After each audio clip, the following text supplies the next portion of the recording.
पूज्य गुरुदेव को प्रणाम। आइए एक खूबसूरत विचार। उच्चतम लक्ष्य की प्राप्ति के लिए अभ्यास में नियमितता जरूरी है। नियमितता, दिल में प्रसन्नता और बेचैनी का होना जरूरी है। तो जब भी आप किसी ऊंचे लक्ष्य की प्राप्ति के लिए तैयार हों तो उसके लिए अभ्यास, नियमित और दिल में खुशी और बेचैनी का होना ज़रूरी है। जब तक आप इन सब बातों का पालन नहीं करते, आप एक ऊंचे लक्ष्य की प्राप्ति नहीं कर सकते। अब आइए सुनते हैं बाबूजी द्वारा संदेश। प्रिय मालिक पूज्य बाबूजी महाराज, दिव्य लोक से संदेश। बुधवार 16 जून 2004 प्रातः 10 बजे। मनुष्य भयावह रूप से इस ग्रह को हानि पहुंचा रहे हैं। उनकी मंशाओं को कुछ भी नहीं रोकता। उन्हें लगता है कि उनके सारे आविष्कार कथित रूप से उनकी भलाई के लिए हैं, लेकिन वे उन्हें विनाश की ओर ले जाते हैं।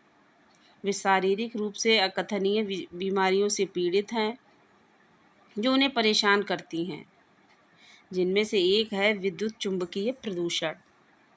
इस विषय को लेकर दृश्य भयावह है। सुविधा की आड़ में मनुष्य प्रदूषणकारी और विनाशकारी प्रणालियों के संपर्क में आते हैं जिनकी वे कल्पना भी नहीं कर सकते, क्योंकि वे जो लोग इसे समझते हैं उनकी बात नहीं सुनी जाती। इस संदर्भ में उनके लिए तंत्रिकाओं का संतोषजनक संतुलन बनाए रखना आसान नहीं है। कई हानिकारक प्रभाव अंततः उन्हें परेशान करेंगे।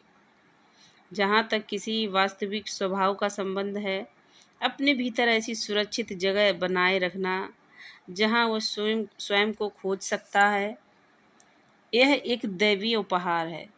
जब उसकी खोज इस रूप में की जाती है तो यहाँ हृदय में संसार की आक्रामकताओं से दूर पवित्रता और सुंदरता का एक मरुस्थल बसा होता है।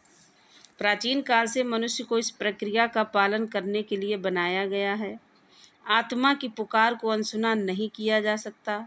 हमारे अभ्यासी से समझ चुके हैं। उनका जीवन इसी लक्ष्य पर केंद्रित होकर इच्छित मार्ग का अनुसरण करता है। आत्मा की परमात्मा से एक की यह तीव्र इच्छा कभी कम नहीं होने वाली। हमारा मार्ग इसे प्राप्त करने के लिए कटिबद्ध है। ईश्वर करे कि सभी दृढ़ निश्चयी होकर अपने लक्ष्य तक पहुँचे। हमारा आशीर्वाद सबके साथ है। पूज्य बाबूजी महाराज, धन्यवाद।